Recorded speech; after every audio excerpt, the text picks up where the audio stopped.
Guys, what's up? Hello, everyone. How are you all? Oh, hey Ned. So before we begin, let me say hello to everyone here. My profuse apologies for my delay. There were some technical problems. I haven't still solved them, so we had to move the podcast here. So my apologies to you. No problem. Alrighty. So what's up, Ned? How's it going? Well, fine. Actually, everything is going great. We are hoping for a better future always. Good to hear. Well, now finally that I have come here, let's get this podcast started. So Sure. tonight's topic is all about crypto. We're going to talk about its usages. And in the previous episode, we talked about Bitcoin only, but this time we're going to have a broader discussion on cryptocurrencies. So, Yes. as the first question, I have a very simple statement. My question is this: what is crypto? How would you define crypto, Net? Well, crypto means the art of hiding a message so that only the person that you want can understand it. It's a science of computer mostly, but it's been going on throughout history. For example, Julius Caesar used to encrypt the messages in the war, uh, probably 2,000 years ago or more. But in today's world, when we say crypto, mostly means cryptocurrency and dApps and Web3 applications and stuff like this, which are decentralized. But most of the times, it's just cryptocurrency, which is a new concept, a new currency that is going on in today's world and economy. Mm-hmm. Yeah, I get that. I think um, I think a good analogy here would be watches. Now, traditional watches have only one function, and that is to tell you the time. And you can also find the time on your mobile phone, but still people carry watches, maybe for aesthetic reasons, just for beauty reasons. Um, Even though their phone can do the same thing. And I think these days, or in the future maybe, people will tend to carry their own digital wallets instead of their actual wallet. They may carry just for changes, for buying small stuff, or again for aesthetic reasons, not for functional reasons. And yeah, so that was one point about wallets. And to build upon what I just said, I think cryptocurrencies have kind of obviated, has removed the need for banks, for third party institutions uh, to be there, to exist. So transactions nowadays are much easier using cryptocurrencies. We can just transfer money as a matter of seconds without relying on banks or other institutions. And yeah, I think it's going to be a revolutionary phenomenon for third world countries, countries that are limited by banks. Do you get what I say, Ned? Yeah, I'm actually agree with you on this. Uh, you see, throughout history, humans' transaction has been changed a lot. If we agree on it, for example, we used to exchange goods with goods, but then we moved on to, for example, using some kind of plants and then metals like gold and silver. We came to coins and currencies, and now cryptocurrencies are the new era. You see, we are on the beginning of this new value, this new type of thing that we can save value on it, and it's just the beginning. We should wait, and I believe it will change the world as we know it.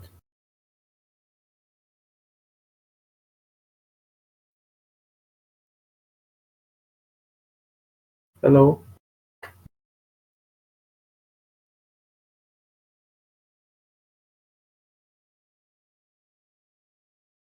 Okay, yeah. Now, can you hear me, Ned? Yes, yes, Ned, yes. can I you can hear hear me? you. Okay, I can't see the green circle around my icon. That's why I asked. So Ah, you can hear me right now. Is that right? yes, yes, yes. I can hear you properly. Okay, okay. A lot of technical problems tonight. Sorry again, guys. Yeah. Yeah. So, Ned, the next question is this: what are the practical uses for cryptocurrencies? Well, for answering this question, I think we should look at the beginning of the cryptocurrencies. Well, when they started to come out to this world, their main idea was to decentralize information. For example, you have a bank account, all your information, including your personal data, are in the bank's server. Not just yours, all of other accounts, other users' data are in the same place, in the same computer, for example, or same book. Now, the cryptocurrencies came out to give people more privacy and more safety and security as well. So they decentralized this, and this is one side. It also breaks the needs for using bank accounts, and as you mentioned, the transactions are much faster and much more reliable. In today's world, it's a really important thing to have. Yeah, for sure. And I think the transactions, for the most part, are done to buy other cryptocurrencies. So they are not used for purchasing materials or products in the actual world. I think most of the transactions are used just for example, buying Ethereum, buy Bitcoin, and other cryptocurrencies. Now that's the case all around me, around the people that I know who use cryptocurrencies and who invest in this in the blockchain. Yeah, I All agree right. with you. This is how it is today because most of the people look at cryptocurrencies like stock market, and they think by exchanging these different coins together, we can make money and have a profit out of it. But they are currencies, and they are used to. They are meant to be used for buying goods and stuff. I believe people will realize this one day and change their behavior. Mhm. Well, speaking of investment, I have another question on this topic. Ned, do you think the average investor should get into cryptocurrencies? Do you think that's advisable? Sure, why not? Because it's a new thing, it's a new concept, and probably the future depends on it. Because most of the new concepts that are good and has uses replace the old and traditional ways. And it's also a currency. People used to invest on different currencies, for example, like dollars and pounds before. Uh, as we can see, it's now people are now using it like a stock market. uh, so yeah, sure, why not? People should invest on it. I think it's my idea, of course. Sure, sure.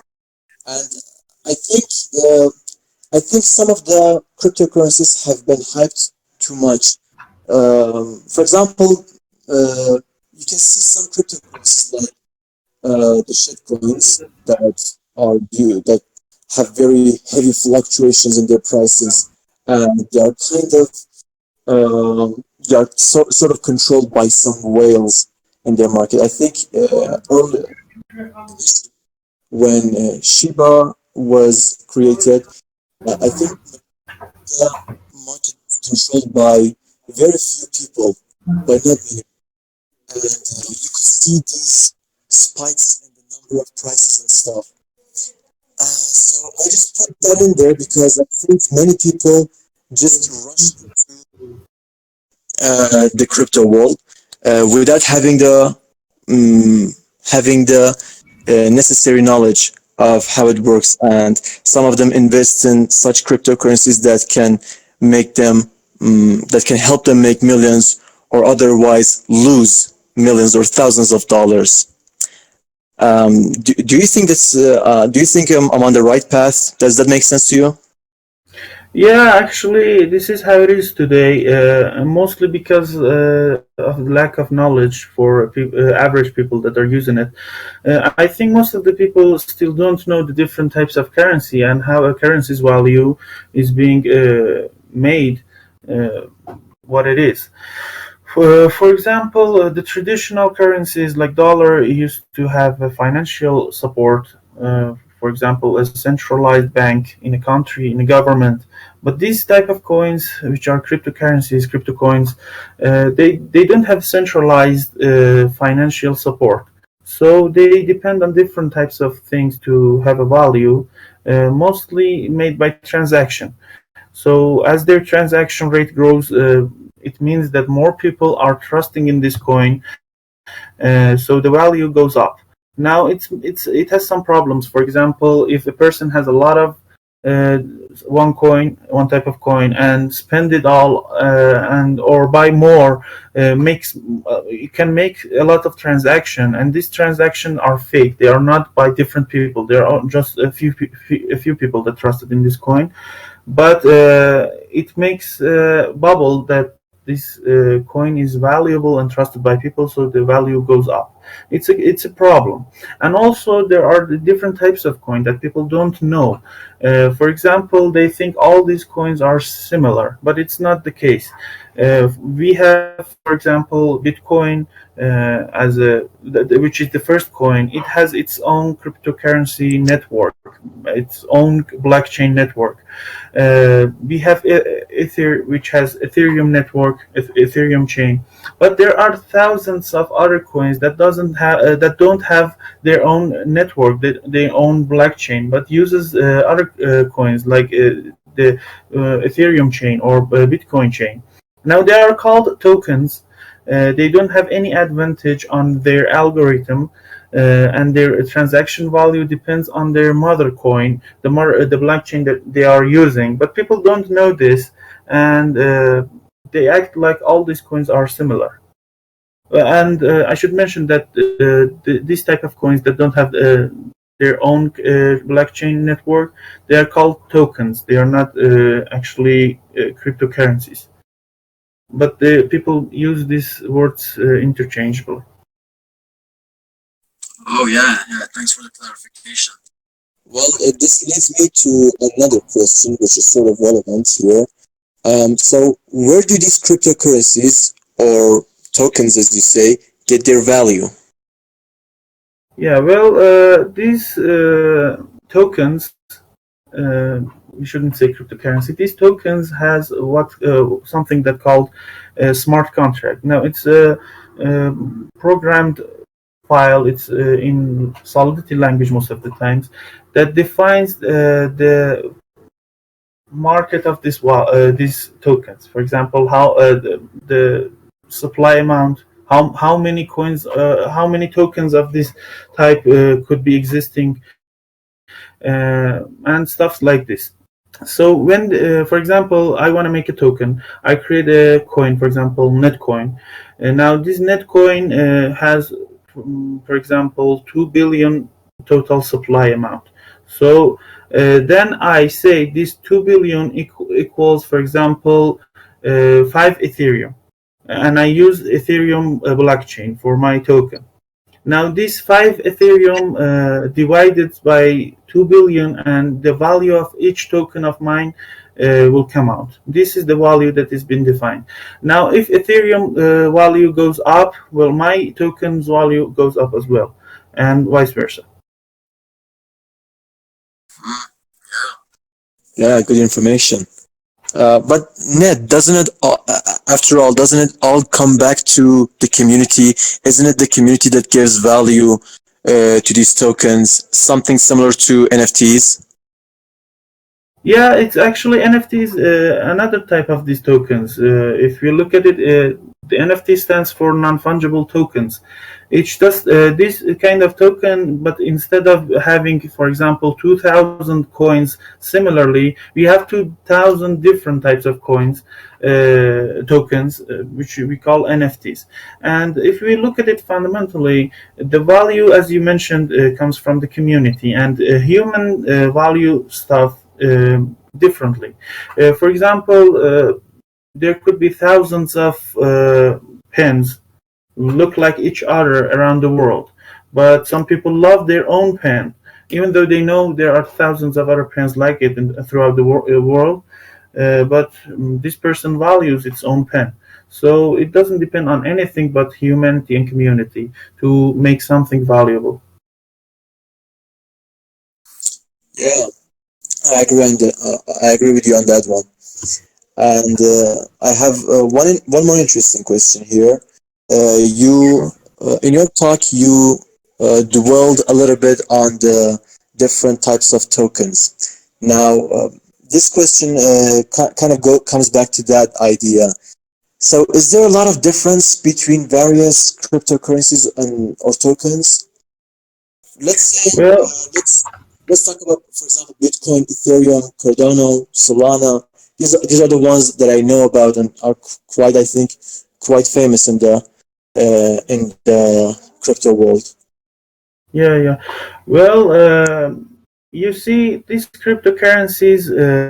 I'm saying cryptocurrencies, not tokens. The cryptocurrencies has their own blockchain network, as I just mentioned. The cryptocurrencies has different types of algorithm for their network, their blockchain network. And as we know, Bitcoin was the first one. Now it had some problems. For example, we couldn't have more than 4 transactions per second in Bitcoin blockchain network. Some people, I think it was a Russian person who created a better algorithm and a better blockchain network that is now today is Ethereum. Vitalik Buterin, right? What? The founder of Ethereum, Vitalik Yes, Buterin. He's Russian. yes, yes, Yeah. yes, yes. I'm talking about him. So he created a Ethereum blockchain, which is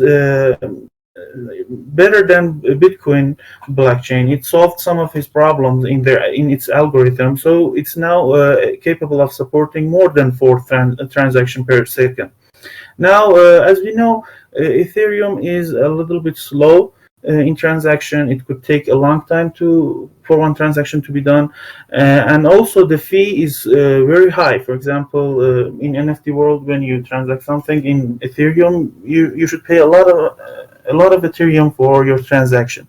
So a different type of cryptocurrency networks has come out, like Solana. Well, Solana is much faster. It's much more cheap than Ethereum in transaction fees. So this is the evolution of these cryptocurrencies, blockchain network that makes people to create more and more cryptocurrencies. But the tokens are the different types of story. Tokens have a roadmap, have some story behind to make value. They depend on cryptocurrencies blockchain network. Yeah, I think that is. Oh, that was very informative. It seems that you're really well versed in this idea and this Yeah, topic. Now, yeah, let's move on to some juicy talk here. Ned, why are yeah. criminals using cryptocurrencies? Well, as I just mentioned, that cryptocurrencies are actually decentralized, and their main purpose in the beginning was to make more privacy and security for people. Now, criminals can misuse these capabilities of cryptocurrencies because when it's decentralized, well, no one knows how much money do you have and how much did you pay for something and what did you pay for. So criminals can use cryptocurrencies for example, drug dealing or gun dealing and stuff like this. Uh, and it's not limited by any factor for them. It's much better, faster, and efficient way for exchanging money instead of for bad stuff. I believe there will be some more things in the future to prevent criminals using it. But at the current moment, well, it's a good stuff for criminals. But don't use it for criminal purposes. Yeah, for sure. Thanks for reminding the audience of this. We have some Yeah, people who like to remain anonymous and do weird stuff. You know who I mean. yeah, yeah. In case you Don't don't know, dis- go don't watch the dismiss. previous episodes. For information, refer back to more previous episodes. Yeah. Yeah, sure. Alrighty. Oh, well, I think that's the reason why so many countries imposed a ban on cryptocurrencies, just like China and some other communist nations.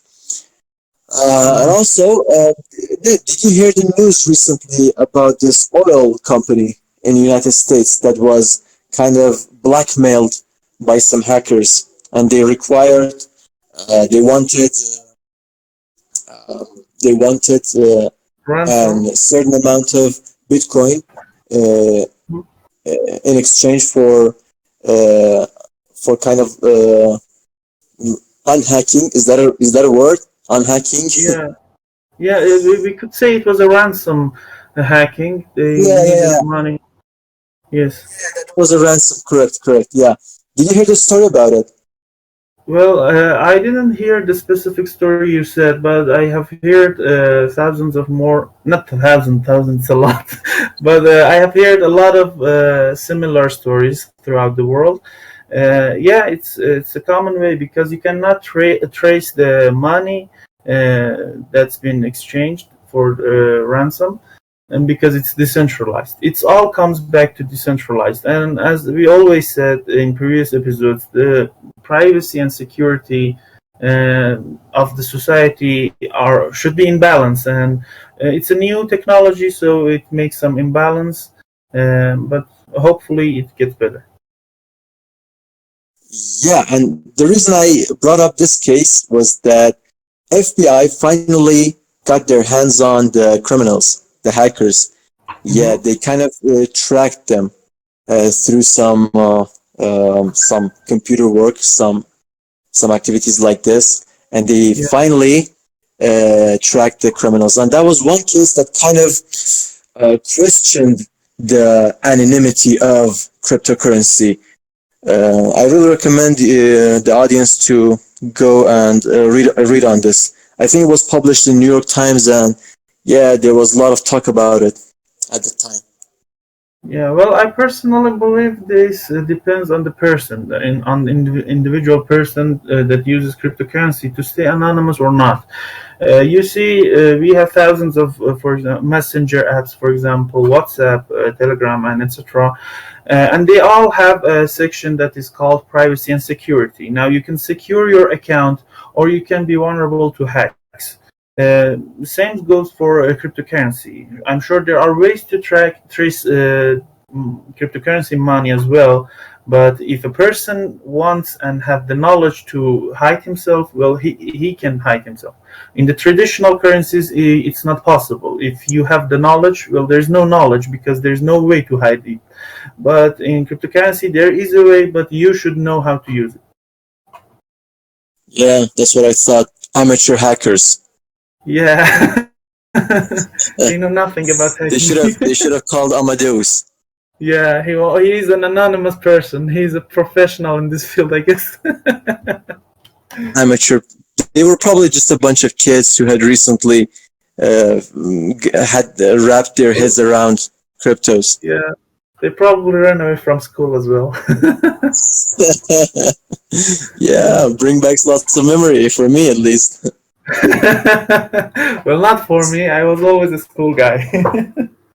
Yeah. Well, uh, let's not talk about this anymore. About school Sure. time. Yes, yes. Okay, we don't wanna blow up our anonymity. Yes. Of course. Okay. Are you ready for more juice talk? Juicy talk. Yes. Well, here's one more question about it. Is Elon Musk's influence over cryptocurrencies a problem? Is it a problem, Ned? Well, as I mentioned, cryptocurrency's value depends on people's trust. Now, people trust people more often. That's why brands use, for example, celebrities to advertise their uh, stuff. And as we all know, well, Elon Musk is an important person in the world. Many people knows him, so that's why people trust in what he says. So when he says something, it could has some effects on cryptocurrency values, and I think it's quite normal. But I believe it should decrease. It shouldn't be on this level, but it is normal. We can see stuff like this in every field, not just cryptocurrencies. Yeah, that was a very good analogy about the celebrities endorsing products and Elon Musk endorsing cryptos. Yeah, perfect analogy. I think we can understand it in this way better. Sure. And alrighty, okay. Let's see what else we have here. Um, I'm sure Ned. I'm sure you've heard about China and other governments putting a ban on cryptos. Uh, but Yes. is it actually possible to do this? To put a ban on cryptos that can kind of make it impossible for people to access the blockchain? Well, you see, at the moment it is possible, but it's just like a painkiller that removes the pain but doesn't solve the problem. You see, this is the new area of the new era of currency and economy. So it will replace traditional ways, and if you don't go with the flow, well, you're doomed. The countries at the moment are and the government are capable of putting some restriction on the field, but I think always people find a new way to still use them, and there will be some times that it's even impossible for them to have such a restriction laws. Yeah, since I live in a place where cryptos are banned, I think it's not really difficult for people to kind of curb these bans. All it takes is just a VPN and just an anonymous identity for them to get into the blockchain. I see Yeah, many people around me doing this, even though it's kind of illegal here, sort of. Yeah, yeah, yeah. it's illegal You're because really of. good with analogies. I like the painkiller analogy here. Yeah, thank you. You mentioned that it's been restricted for around some people. Yeah, it's restricted, but I think the restriction is because of two reasons. The main one is energy consumption, because people try to mine cryptocurrencies that use a lot of energy, and it's good. It's not good for environment and energy resources for a country. It could be so expensive for the nation, and also as it brings more privacy, it loses a little bit of safety and security for society. So that's why national security agencies around the world for each government will try to restrict it because they cannot trace criminals, as we just mentioned. So that's why they are restricted, and I believe it's not permanent. It's just currently what it is now, and it should be solved, and the bans will go away. Yeah, I think these measures are not enough to prevent blockchain from excelling. Okay. Yes. Well, with that said, I have one last question here. So this question kind of wants you to give your subjective view on it. So, Hmm. is having a decentralized network a good thing, Ned? What's your take on Okay. it? Uh, well, I believe decentralized networks are good for the future because it's giving people more privacy, and it's also make people more dependent on themselves rather than centralized things. So it's much faster and more efficient. But currently, it has some problems which should be solved in the future, and I personally believe in it. I think in future it would be what it is. For sure. Yeah, I agree with you because of different reasons. I think just the Mhm. idea of having this, as you put it, aptly decentralized platform is kind of gives us the ability to share power. We don't anymore need to rely on banks or third parties when we want to make a deal or a contract, and it kind of gives us the independence that humans have longed for a very long time. Alrighty, I think that's all. Yeah. Uh, Thank you, Ned, for being here. You're welcome. You are obviously really well informed about Thank cryptos. you. Uh, Thank you. yeah, yeah, thank you. Unfortunately, tonight we didn't have Amadeus. Yeah, if Yeah. we had him, Tonight he was things could anonymous. happen. He was really anonymous tonight. I think if we Yes. had him tonight, things could happen. Yeah, you know what I'm talking Yeah. about. Yeah. Yeah. Sure. Yeah. All right. Well, All right. it was Well, a good thank you for podcast. staying with us. Yeah. Yeah, it was a good podcast, and I'm thank you for hosting it. And hopefully it goes on like this and gets better and better. Thank you. Yeah. Well, thank you. So, everyone listening to this, you can also join our server on Discord and join us in our discussions in the chat room. Also, um, tell us what you think. What do you think about the ideas that we just mentioned here? And say whether you disagree or agree with us, or just stay around and uh, have a chat with us, just a casual chat. So yeah, that's all. Okay, you have a good night, everyone. Take care. Thank you. Goodbye.